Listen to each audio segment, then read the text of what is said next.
दोस्तों, खबर में आगे बढ़ने से पहले अगर आप भी पीएम मोदी का खुलकर समर्थन करते हैं तो अभी इस वीडियो को लाइक कीजिए और लाल बटन को दबा के चैनल को सब्सक्राइब करके घंटी बजाकर कमेंट में लिखिए जय हिंद। बलिया में गरजे मुख्यमंत्री योगी आदित्यनाथ, बोले माफियाओं पर चलता रहेगा बुलडोजर, विपक्ष पर भी उन्होंने बोला हमला। जी दोस्तों, बलिया नगर विधानसभा के भरसौता में जनसभा को संबोधित करते हुए मुख्यमंत्री योगी आदित्यनाथ ने कहा कि माफियाओं ने भ्रष्टाचार करके गरीबों के हक पर डाका डाला है, उन लोगों पर बुलडोजर चलता ही रहेगा। अवैध कमाई करके धन अर्जित करने वालों की खैर नहीं।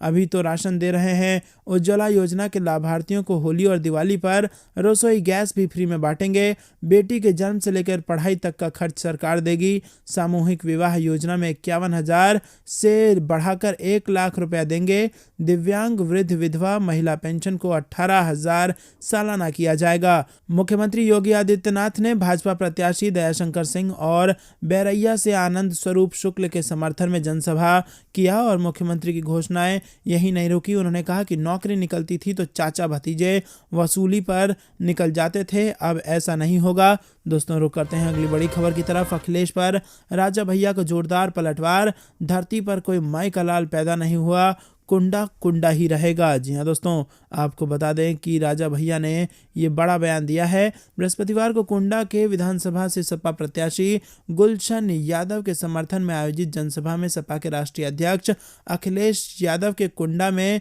कुंडी लगा दो वाले बयान पर पूर्व मंत्री रघुराज प्रताप सिंह राजा भैया ने पलटवार किया। शुक्रवार को कुंडा इलाके में अपनी सभाओं में राजा भैया ने कहा कि धरती पर कोई माई का लाल पैदा नहीं हुआ, कुंडा कुंडा ही रहेगा, 7 पीढ़ियां लग जाएंगी, नहीं बना सकते, प्रश्न ही नहीं उठता। राजा भैया के इस बयान का वीडियो सोशल मीडिया पर तेजी से वायरल हो रहा है। राजा भैया ने कहा कि एक नेताजी आए थे, हम बड़े दिन से बर्दाश्त कर रहे हैं, ओछी टिप्पणियां की जा रही हैं, आपने देखा होगा और आप मानते होंगे, हमने कभी किसी के ऊपर टिप्पणी नहीं की, कभी हल्की बात नहीं की। हमने हमेशा मंच की गरिमा और भाषा की मर्यादा को बचाकर और बनाकर रखा है, लेकिन बहुत हो गया सुनते सुनते, तब जाकर आज हम अपनी प्रतिक्रिया दे रहे हैं।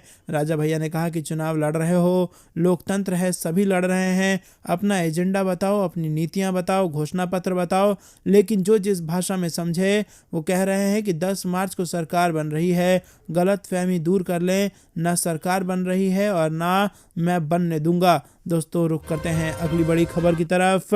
कानून का राज बनाए रखने के लिए अखिलेश यादव को घर बैठाना जरूरी, जेपी नड्डा का बड़ा बयान। जी हाँ दोस्तों, समाजवादी पार्टी को जातिवाद, परिवारवाद, तुष्टीकरण और माफिया राज का पोशाक करार देते हुए भारतीय जनता पार्टी अध्यक्ष जगत प्रकाश नड्डा ने शनिवार को कहा कि उत्तर प्रदेश में कानून का साम्राज्य बनाए रखने के लिए सपा अध्यक्ष अखिलेश यादव को घर पर बैठाना जरूरी है। किसान इंटर कॉलेज में एक चुनावी सभा को संबोधित करते हुए नड्डा ने कहा कि प्रधानमंत्री नरेंद्र मोदी के नेतृत्व में मुख्यमंत्री योगी आदित्यनाथ की नीतियों के कारण उत्तर प्रदेश के विकास में भाजपा ने विशेष भूमिका अदा की है और अपने कामों का रिपोर्ट कार्ड जनता के सामने रखने की ताकत किसी और पार्टी में नहीं है। ये हिम्मत सिर्फ और सिर्फ भाजपा में है, क्योंकि हमने जो कहा है वो किया है और जो कहेंगे वो डंके की चोट पर करेंगे। भाजपा और निषाद पार्टी गठबंधन के संयुक्त प्रत्याशी विवेकानंद पांडे के समर्थन में वोट की अपील करते हुए उन्होंने कहा कि उत्तर प्रदेश से परिवारवाद, जातिवाद, तुष्टीकरण, माफिया राज, गुंडा राज, आतंकवादियों को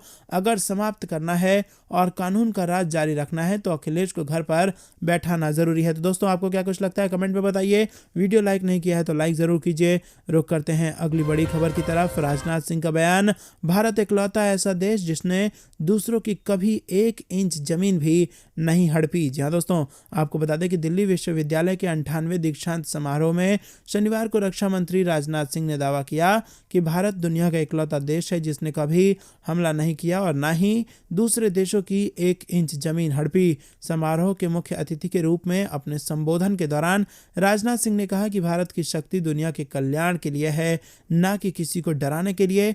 दीक्षांत समारोह के दौरान 1,73,443 विद्यार्थियों को डिजिटल डिग्री से सम्मानित किया गया। राजनाथ सिंह ने कहा कि हमारा सपना भारत को जगत गुरु बनाना है, हम देश को शक्तिशाली, समृद्ध, ज्ञानी और मूल्यवान बनाना चाहते हैं। भारत इकलौता ऐसा देश है जिसने कभी किसी दूसरे देश पर हमला या उसकी 1 इंच जमीन पर कब्जा नहीं किया। रुक करते हैं अगली बड़ी खबर की तरफ। अमेरिका ने पुतिन पर लगाया बैन, विदेश विदेश मंत्री लावरोव सहित कई नेताओं और अधिकारियों पर लगा प्रतिबंध। जी हां दोस्तों, अमेरिका ने यूक्रेन पर हमले के लिए जिम्मेदार रूस के राष्ट्रपति व्लादिमीर पुतिन और रूस की सुरक्षा परिषद के 3 सदस्यों पर आर्थिक प्रतिबंध लगा दिया है। रूस के विदेश मंत्री सरगेई लावरोव, रक्षा मंत्री सरगेई शोइगु और प्रथम उप रक्षा मंत्री और रूस की सेना के जनरल स्टाफ के प्रमुख वालेरी गेरासिमोव पर अमेरिकी ट्रेजरी विभाग ने आर्थिक प्रतिबंधों को लगा दिया है। यूएस के ट्रेजरी विभाग ने पहले ही रूस की सुरक्षा परिषद के 11 सदस्यों पर आर्थिक प्रतिबंध लगाया। दोस्तों, रुक करते हैं अगली बड़ी खबर की तरफ। रशिया यूक्रेन कॉन्फ्लिक्ट पर यूएनएससी में निंदा प्रस्ताव। रूस के खिलाफ पड़े 11 वोट, लेकिन भारत और चीन समेत 3 मुल्क रहे मतदान से दूर। जी हां दोस्तों, रूस और यूक्रेन में सैन्य वार पलटवार के बीच संयुक्त राष्ट्र सुरक्षा परिषद में इस मसले पर निंदा प्रस्ताव लाया गया। शुक्रवार को इस प्रस्ताव में रूस के खिलाफ 11 वोट पड़े, जबकि भारत और चीन समेत 3 मुल्क मतदान से दूर रहे। संयुक्त राष्ट्र में इस प्रस्ताव पर मतदान में 2 घंटे की देरी हुई। प्रस्ताव के सह प्रायोजक अमेरिका और अल्बानिया इस पर समर्थन जुटाने के लिए इससे हिचकिचाने वाले देशों को एक साथ लाने की कवायद में जुटे रहे। अपने सहयोगी देश के साथ वीटो का इस्तेमाल करने के बजाय इससे दूर रहने के चीन के फैसले को कूटनीतिक उपलब्धि के तौर पर देखा जा रहा है। 15 सदस्यों वाले सुरक्षा परिषद में शुक्रवार दोपहर पेश मसौदा प्रस्ताव पर मतदान हुआ। दोस्तों, रुक करते हैं अगली बड़ी खबर की तरफ। रूस के हमले के बाद नाटो का बड़ा ऐलान। यूक्रेन के पास सहयोगी देशों में तैनात की जाएगी सेनाएं। जी हां दोस्तों, आपको बता दें कि यूक्रेन पर रूस के हमले के बाद नाटो ने बड़ा ऐलान कर दिया है।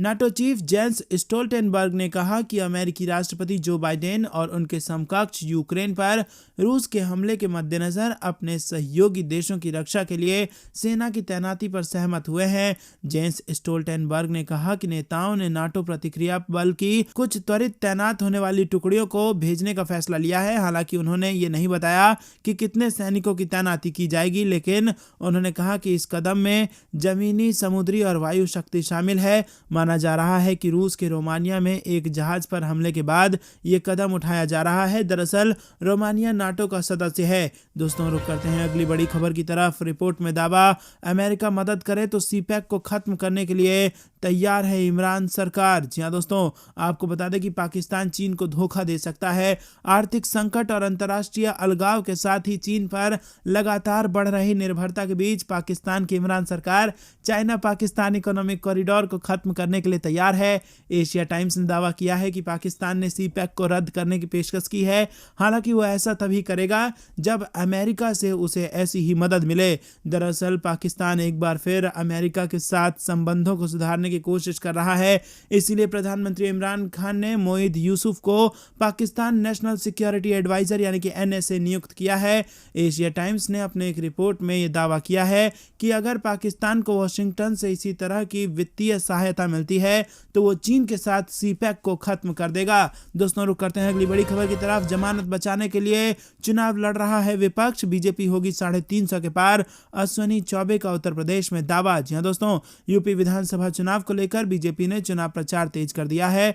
यूपी के गाजीपुर जिले के जमानिया विधानसभा में केंद्रीय मंत्री अश्विनी चौबे चुनाव प्रचार करने पहुंचे और इस दौरान उन्होंने दावा किया कि यूपी में 4 चरणों के चुनाव के बाद साफ हो गया है कि विपक्ष अपनी जमानत बचाने के लिए चुनाव लड़ रहा है। यूपी में एक बार फिर बीजेपी की सरकार बनने जा रही है। बीजेपी गठबंधन को यूपी में इस बार 350 से ज्यादा सीटों पर जीत मिलने वाली है। अश्विनी चौबे ने पत्रकारों से बात करते हुए कहा कि 4 चरणों के चुनाव के बाद समाजवादी पार्टी की ओर से कहा जा रहा है कि समाजवादी की बयार बह रही है। वो लोग कह रहे हैं कि उनके सपने में भगवान कृष्ण आए थे, 300 के पार सीट मिलने और सरकार बनने की बात कही थी। इस पर मंत्री ने कहा कि हाँ, उनके सपने में भगवान कृष्ण आए होंगे, लेकिन कंस का वध करने के लिए आए होंगे। उनका यह दिवा स्वप्न मुंगेरी लाल का हसीन सपना ही बना रहेगा। उन्होंने कहा कि यूपी में साइकिल पंचर हो गई है और पंचर बनाने वाला कोई मिल नहीं रहा है। दोस्तों, रुक करते हैं अगली बड़ी खबर की तरफ। 10 मार्च के बाद बीजेपी से गठबंधन करेंगे राजा भैया, योगी सरकार की तारीफ से लग रहे हैं कयास। जी हां दोस्तों,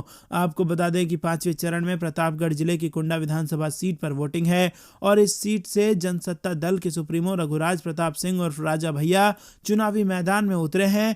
5वें चरण के मतदान से पहले राजा भैया ने योगी सरकार की तारीफ करके सियासी कानाफूसी को हवा दे दी है। ऐसे कयास लगाए जा रहे हैं कि आज भी राजा भैया के दिल में बीजेपी सरकार के लिए जगह है। जनसत्ता दल के सुप्रीमो रघुराज प्रताप सिंह और राजा भैया ने मौजूदा योगी आदित्यनाथ सरकार को अन्य सरकारों से बेहतर बताया है। राजा भैया का कहना है कि मौजूदा बीजेपी सरकार में सड़कों और बिजली की हालात में सुधार आया है। आपको बता दें कि रघुराज प्रताप सिंह और राजा भैया मौजूदा योगी सरकार ने पिछली सरकार की तुलना में बेहतर काम किया है ये कहा था। चाहे सड़क निर्माण हो, बिजली कनेक्शन हो, नहर बनवाने की बात हो, मौजूदा सरकार सभी से बेहतर है। जनसत्ता दल पार्टी का निर्माण जनता की मांग पर की गई है। मैंने विधानसभा में 25 साल पूरे कर लिए हैं और हमारा मुख्य मकसद सूबे के किसानों और छात्रों की बेहतरी के लिए काम करना है। दोस्तों, यह बयान था रघुराज प्रताप सिंह उर्फ राजा भैया का।